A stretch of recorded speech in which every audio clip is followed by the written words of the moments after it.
System है जिसको हम अभी आज देखेंगे, वो रिन्यूएबल एनर्जी में हम देखेंगे पीवी सिस्टम को। अच्छा, पीवी सिस्टम की सब डिवीजन की जाए या देखा जाए तो पीवी सिस्टम के 3 हिस्से बनते हैं, यानी कि थ्योरेटिकली भी देखा जाए और प्रैक्टिकली जब हम इम्प्लीमेंटेशन वाली साइड पे भी जाते हैं तो 3 बेसिक हिस्सों में हम पीवी सिस्टम को डिफाइन करते हैं।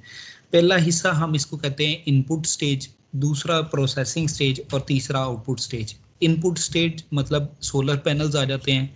सोलर पैनल के अंदर इनपुट की बात की जाए तो टेम्परेचर आता है और सनलाइट आती है, दो इनपुट्स आ जाते हैं। ये सनलाइट टेम्परेचर को हम टी से रिप्रेजेंट करते हैं, जबकि सनलाइट को इरेडियंस से और जी से रिप्रेजेंट करते हैं। ये जो सनलाइट और सोलर पैनल में टेम्परेचर का इफेक्ट आता है, उसकी वजह से सेल पैनल्स की एफिशिएंसी और पैनल्स की आउटपुट चेंज होती है। और ये जो आउटपुट पैनल दे रहा है, ये in the form of DC हमें आउटपुट दे रहा है। ये जो डीसी आउटपुट आ रही है, ये डीसी आउटपुट इनकंसिस्टेंट है। ये कंटिन्यूस एक स्टैटिक वोल्टेज या एक स्टैटिक पावर या एक स्टैटिक करंट नहीं हमें दे रहा। इसका जो बिहेवियर आ रहा है उसमें वोल्टेज चेंज भी आ रहा है, उसमें करंट चेंज भी आ रहा है और उसमें पावर का चेंज भी आ रहा है। और ये इनकंसिस्टेंट इसलिए आसे भी है कि जैसे जैसे सीजन चेंज होता है, स्प्रिंग आता है, ऑटम आता है, विंटर आता है, समर आता है, तो हर सीजन पे भी इसका रिस्पॉन्स चेंज होता है। यानी कि मेजोरिटी केसेस में मैंने अपने घर में सोलर भी लगाया हुआ है और उसका रिस्पॉन्स मैं देखता हूँ, तो ज़्यादातर जिन सीजन्स में मौसम बदल रहा होता है, यानी कि सर्दी से गर्मी जा रही है या गर्मी से सर्दी जा रही है, उस वक्त सोलर की एफिशिएंसी मैक्सिमम हुई होती है। अलबत्ता उसके अलावा अगर आप देखें तो एक्सट्रीम विंटर वाले सीजन में या एक्सट्रीम समर वाले सीजन में इसकी एफिशिएंसी डिग्रेड होती है। हालांकि समर के सीजन में डे के लिहाज से लंबा टेन्योर हमें मिल जाता है, रोशनी वाला टाइम ज़्यादा मिल जाता है। लेकिन प्रॉब्लम ये होती है क्योंकि धूप होती है, धूप की वजह से जो पैनल होते हैं वो गर्म होते हैं, वो गर्म की वजह से इसकी एफिशिएंसी डाउन होती है।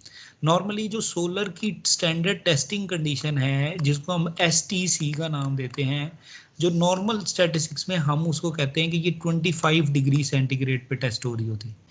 अब 25 डिग्री सेंटीग्रेड पे अगर हम टेस्टिंग की बात करें तो ये बहुत थोड़ा टेम्परेचर है पाकिस्तान के लिहाज से, क्योंकि पाकिस्तान के लिहाज से सर्दियों से गर्मियों में जब जाता है तो ये 40, 45, 48 तक चला जाता है टेम्परेचर।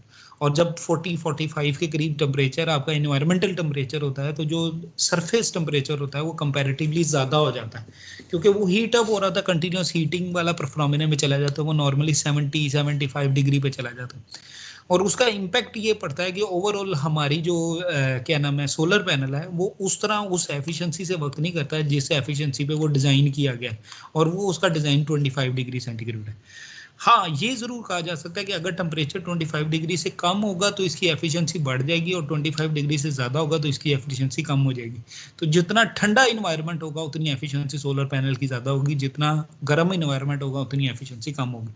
दूसरी चीज़ रोशनी की बात आती है। रोशनी क्या है कि सूरज आपका कंसिस्टेंट आपको आउटपुट दे रहा है और उसकी रोशनी मिल रही है, तो सूरज हम अर्थ के रिस्पेक्ट से देखें तो सूरज हमें मूव करता नज़र आ रहा है, ईस्ट की तरफ से शुरू हो रहा है और वेस्ट की तरफ जा रहा है।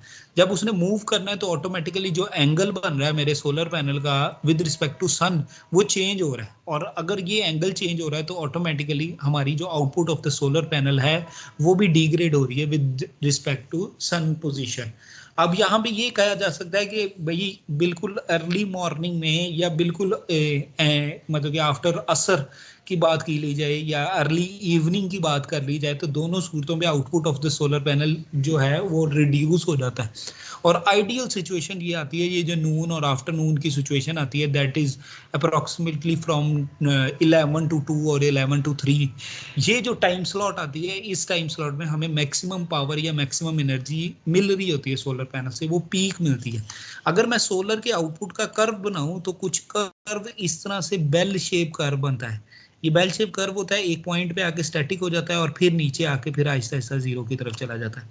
नॉर्मल आजकल की रूटीन में हम देखा जाए तो ये सुबह 6 बजे से तकरीबन स्टार्ट होता है और शाम तकरीबन 6 बजे तक जाता है, तब आपको मैक्सिमम पावर मिलती है। और इधर अगर सेंटर देखा जाए तो ये वो सेंटर बनता है जिधर मैक्सिमम पावर आपको अटेन हो रही होती है, और ये मैक्सिमम पावर आपको 11 to 2 या 11 to 3 के करीब करीब में अटेन हो रही होती है। उसके बाद ऐसा ऐसा पावर नीचे की तरफ चली जाना शुरू हो जाती है क्योंकि रोशनी कम हो जाती है। ये तो एक स्टैंडर्ड स्टेट ग्राफ हमें सोलर में मिलता है।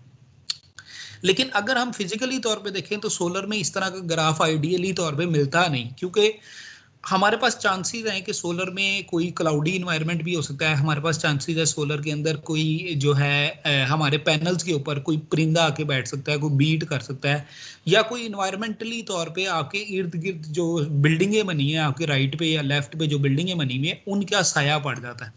अब जब साया पड़ता है तो ये ही बेल शेप कर्व, अगर मैं इसे ग्राफिकली ड्रॉ करूं तो ये बेल शेप कर्व कुछ डिस्टर्ब्ड कर्व बन जाता है, यानी कि कुछ इस तरह से कभी कम ज्यादा हो रहा होता है, कभी कम ज्यादा हो के फिर उसके बाद आहिस्ता आहिस्ता नीचे जा रहा होता है, और ओवरऑल इसकी एफिशिएंसी भी उसके अकॉर्डिंगली डाउन होती है। नॉर्मली हम कहते हैं कि भाई सोलर पैनल अगर मैं 24 आवर्स की विंडो देखूं और फिर मैं आउटपुट सोलर पैनल की देखूं तो जो आइडियल कंडीशन बनती है वो बनती है इसकी मैक्सिमम आउटपुट 4 to 6 आवर्स के दरमियान में रहती है, यानी कि 4 से 6 घंटे में मैक्सिमम आउटपुट रहती है। इन शॉर्ट अगर मैं कहूं कि मेरा 10 किलोवाट का सिस्टम लगा हुआ है और ये आउटपुट मैक्सिमम आउटपुट पूरे दिन में कितनी देगा, तो इसको मैं 4 टाइम्स मल्टीप्लाई करके मैं कहूंगा कि भाई ये 40 यूनिट से लेके 60 यूनिट्स के दरमियान में दे सकता है, ये इसकी ऑप्शन मिल सकती है। लेकिन depending on temperature, depending on environmental condition, depending on क्या नाम है इरेडियंस, ये वैल्यू कम भी हो सकती है। सम टाइम ये 20-29 भी देता है और सम टाइम ये 60 तक भी चला जाता है। हाँ, यहाँ पे एक और चीज का फर्क ये पड़ता है कि ये जो 40 से 60 दे रहा है ये आइडियल समर की कंडीशन बनती है, स्प्रिंग की कंडीशन बनती है जब इधर तक दे देता है। जब हम विंटर की बात करते हैं तो ये ड्रास्टिकली चेंज होके ये 20 से 40 के दरमियान में रह जाता है, यानी कि 20 से 40% का मतलब ये है कि ये इफेक्टिव आवर्स के लिहाज से देखा जाए तो 2 to 4 आवर्स की इलेक्ट्रिसिटी दे रहा है। अभी आप देखें तो ये इलेक्ट्रिसिटी 4 to 6 आवर्स की इलेक्ट्रिसिटी दे रहा है जो 40 से 60 आवर्स के दरमियान में आ रही है। तो ये पीवी सिस्टम को अंडरस्टैंड करने के लिए चीज इंपॉर्टेंट है कि जो इनपुट आ रहा है वो इनकंसिस्टेंट आ रहा है, it is dependent on temperature, it is dependent on sunlight, it is dependent on environmental condition. Even dust can affect the output of the solar panel, even the shadow can affect the output of the solar panel. तो ये जब input panel की disturb हो जाती है, ये जो input हमारे सिस्टम में जाती है, ये सिस्टम बेसिकली एक इन्वर्टर लगा हुआ है, और ये इन्वर्टर डिफरेंट किस्म का हो सकता है। ये भी हो सकता है, इसको हम कह सकते हैं कि ये इन्वर्टर जो है ये हाइब्रिड इन्वर्टर है। हाइब्रिड का मतलब है this inverter can support battery and वापडा, और it can be a single grid tied inverter which will support just the वापडा नॉट द बैटरी। और ये भी हो सकता है कि हम ये भी कर सकते हैं कि सोलर के डीसी को यूज करें और चार्ज कंट्रोलर के साथ बैटरीज को चार्ज कर दें और पैनल्स की आउटपुट को डायरेक्टली यूटिलाइज करके हम अपने सिस्टम या अपने पंखे या बिजली के वो एसेसरीज जो डीसी में हैं उनको चला दें।